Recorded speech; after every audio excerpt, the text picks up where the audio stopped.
तेज बारिश हो रही थी। रह रह कर बिजली कड़क रही थी, जिसे सुनकर रिया को डर लग रहा था।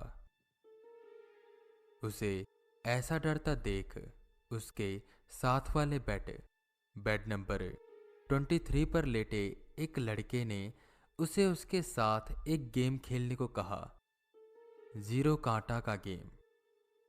रिया अपने बेड के साइड पर पड़ी डायरी को उठाती है और जीरो कांटा खेलने के लिए जैसे ही लाइन खींचती है कि रिया के पापा गेट से अंदर आते हैं और उससे पूछते हैं, रिया बेटे, आपको कहीं डर तो नहीं लग रहा? जिस पर रिया कहती है, नहीं पापा। रिया के पापा डायरी की तरफ देखते हैं जिस पर लाइन खींची हुई थी। बेटे, आप ये किसके साथ खेल रहे हो? यहां तो सब सो रहे हैं।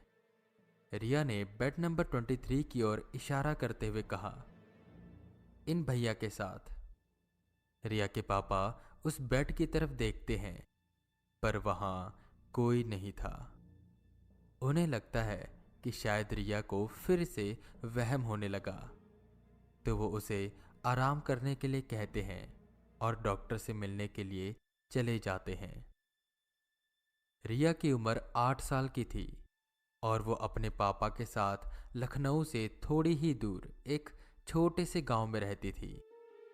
जब से उसकी मां गुजरी थी तब से वो अजीब सा बर्ताव करने लगी। वो कहती कि उसे उसकी मां दिखाई देती है। रिया के पापा को लगा कि मां के जाने का दुख रिया सह नहीं पा रही, पर उसे कई बार ऐसे ऐसे लोग दिखाई देते जो वहां पर होते ही ना, या जो बाकियों को दिखाई नहीं देते। स्कूल में, घर में, पार्क में जहां वो जाती उसे अलग अलग तरह के लोग दिखाई देते, उनकी आवाजें सुनाई देती। और जब वो ये बात अपने पापा को बताती तो उसके पापा हमेशा उसे कहते, बेटे, तुझे वहम हो रहा है, यहां कोई नहीं है। इसी उलझन में उसे कई बार बहुत तेज बुखार आ जाता। आखिर में थक हार कर उसके पापा उनके गांव के पास बने छोटे से अस्पताल में लेकर आते हैं, जो सस्ता था और बदनाम भी। इल्जाम यह था कि यहां ऑर्गन्स की ट्रेडिंग होती है। कई बार रेड पड़ी, पर कोई सबूत ना मिलने की वजह से इस अस्पताल पर कोई कार्रवाई नहीं हुई और यहां का मालिक हमेशा बचता रहा। बहुत से लोग इसे बस अफवाह मानते थे, क्योंकि वो अस्पताल सबकी सेवा बहुत कम पैसों में करता था और लोग महंगे महंगे अस्पतालों में फालतू खर्चा करने से बच जाते थे। तो ये उन अस्पताल वालों की साजिश होगी कि इस अस्पताल को बदनाम कर दिया जाए। अब ये कितना सच था और कितना झूठ, ये तो बस उस अस्पताल का मालिक और डॉक्टर्स जानते थे। रिया को अस्पताल आए अभी एक ही दिन हुआ था, पर यहां आने के बाद उसकी तबीयत और खराब हो चुकी थी। उसका सर बहुत तेज दर्द होने लगता जब उसे तरह तरह की आवाजें सुनाई देती। आवाजें लोगों के चीखने की, रोने की, मदद की गुहार लगाने की। और कई कई बार उसे बहुत से लोग दिखाई भी देते जो पूरे अस्पताल में यहां से वहां टहलते रहते। वो बेड नंबर 22 पर थी और उसकी लेफ्ट साइड में बस एक बेड था, बेड नंबर 23, और दूसरी साइड में 4 से 5 बेड थे, जिनमें से कुछ खाली थे और कुछ भरे।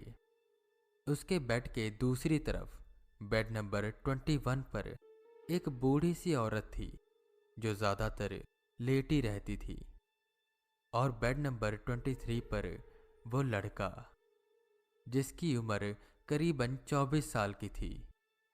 वो वहां बैठा बस खिड़की से बाहर की ओर देखता रहता। कभी कभी रिया के साथ कुछ बातें कर लेता। वो हमेशा रिया को कहता कि उसे ये अस्पताल छोड़ देना चाहिए, ये अस्पताल अच्छा नहीं है। और ये बात रिया हमेशा अपने पापा को कहती कि ये भैया कहते हैं ये अस्पताल गंदा है। पर जब भी रिया के पापा उसके पास होते तो बेड नंबर 23 पर उन्हें कोई नहीं दिखाई देता। वो हमेशा खाली ही रहता।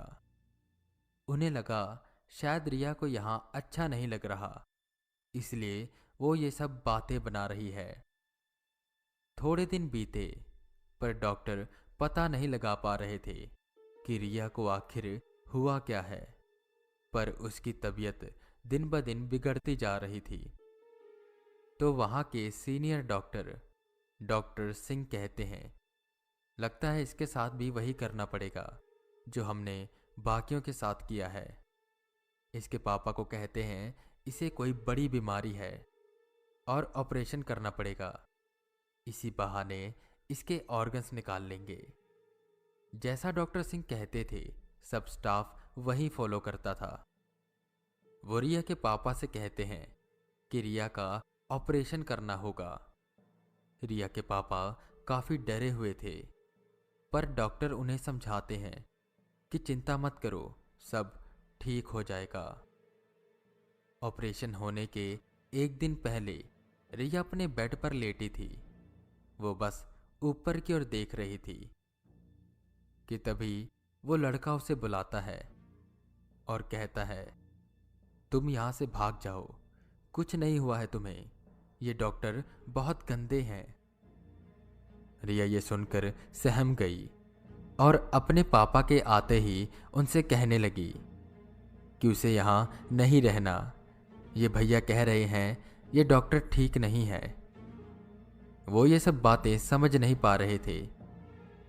रिया के पापा को बेहद गुस्सा आ गया और वो कहने लगे, कौन भैया, यहां तो कोई नहीं है और ये जीरो काटा किसके साथ खेल रही हो, पागल हो गई हो तुम। उन्होंने उसकी डायरी उठाई और नीचे फेंक दी, फिर वहां से चले गए। रिया रुआसी हो गई कि तभी उसकी डायरी पर अपने आप किसी ने एक कांटे का निशान लगाया। थोड़ी ही देर बाद रिया के पापा वापस आए और उससे प्यार से समझाने लगे, बेटा डरो मत, कुछ नहीं होगा तुम्हें, ये सब डॉक्टर तुम्हें बचा लेंगे। उन्हें भी टेंशन थी, पर रिया को वो जताना नहीं चाहते थे। वो पहले ही अपना सब कुछ खो चुके थे और अब रिया को खोना नहीं चाहते थे। ऑपरेशन का दिन आया। रिया को वो लेकर जाने ही वाले थे कि उससे पहले उस लड़के ने रिया से कहा, तुम डरना मत और सुनो, अगर मैं तुम्हें बचाने आऊं तो क्या तुम मुझे आने दोगी? जिस पर रिया हाँ में जवाब देती है। फिर थोड़ी देर के बाद उसे ऑपरेशन थिएटर में लेकर जाया जाता है।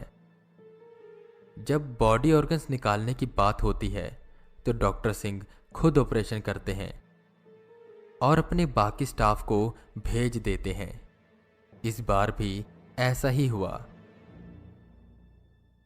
रिया के पापा बाहर खड़े अपनी बेटी की सलामती की दुआ मांग रहे थे और वहीं अंदर डॉक्टर सिंह उसके ऑर्गन्स निकालने की तैयारी कर रहे थे। उन्होंने रिया को इंजेक्शन लगाया, जिसके कुछ देर बाद वो बेहोश हो गई और वो उसके पेट को काटने की तैयारी करने लगे। बाहर तेज बारिश हो रही थी और हवाएं चल रही थी। बिजली भी कड़कने लगी। डॉक्टर सिंह को अचानक से ठंड का एहसास हुआ कि तभी लाइट्स ऑन ऑफ होने लगी। इस लाइट को क्या हुआ? डॉक्टर सिंह ने चिढ़ते हुए कहा और स्विच को ऑन ऑफ किया, जिसके बाद लाइट ठीक हो गई। और जैसे ही वो रिया की ओर मुड़े, उन्होंने देखा कि रिया उठी बैठी है और बस एक टक ऊपर की तरफ देख रही है। मैंने तो इसे इंजेक्शन लगाया था, तो ये उठी कैसे? वो इतना सोच ही रहे थे कि अचानक किसी लड़के के हंसने की आवाज पूरे थिएटर में गूंजी। डॉक्टर सिंह आसपास देखने लगे कि आखिर कौन है यहां, पर यह आवाज रिया से आ रही थी। क्या हुआ तुझे?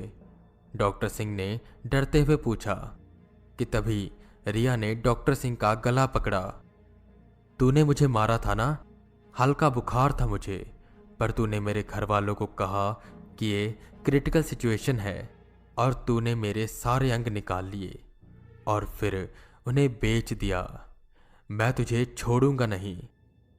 डॉक्टर सिंह की सांसें फूलने लगी। उन्होंने ताकत लगाते हुए रिया को पीछे धक्का दिया और बाहर की ओर भागने लगे। रिया ने अपना हाथ हवा में घुमाया और दरवाजे के पास पड़ी एक अलमारी डॉक्टर सिंह पर गिर गई।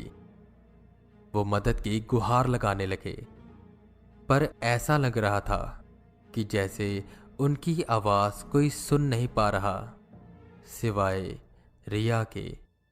रिया उनकी तरफ बढ़ने लगी। उसने हाथ में सर्जिकल ब्लेड उठाया। डॉक्टर सिंह रेंगते रेंगते किसी तरह बाहर आने की कोशिश कर रहे थे कि तभी रिया उनके पास आई। उसने उनके बाल पकड़े, सर को ऊपर किया और तेज ब्लेड से उनका गला काट दिया। तेज खून की धार रिया के चेहरे पर पड़ी। जब बहुत देर तक डॉक्टर सिंह बाहर न आए तो स्टाफ के लोग अंदर आए, जहां अलमारी के नीचे दबे डॉक्टर सिंह मर चुके थे और रिया बेहोशी की हालत में लेटी थी। आखिर क्या हुआ यहां, कोई समझ नहीं पा रहा था, पर ऑपरेशन थिएटर के कोने से फुसफुसाने की आवाजें आ रही थीं। डॉक्टर सिंह को उनके कर्मों की सजा मिल गई।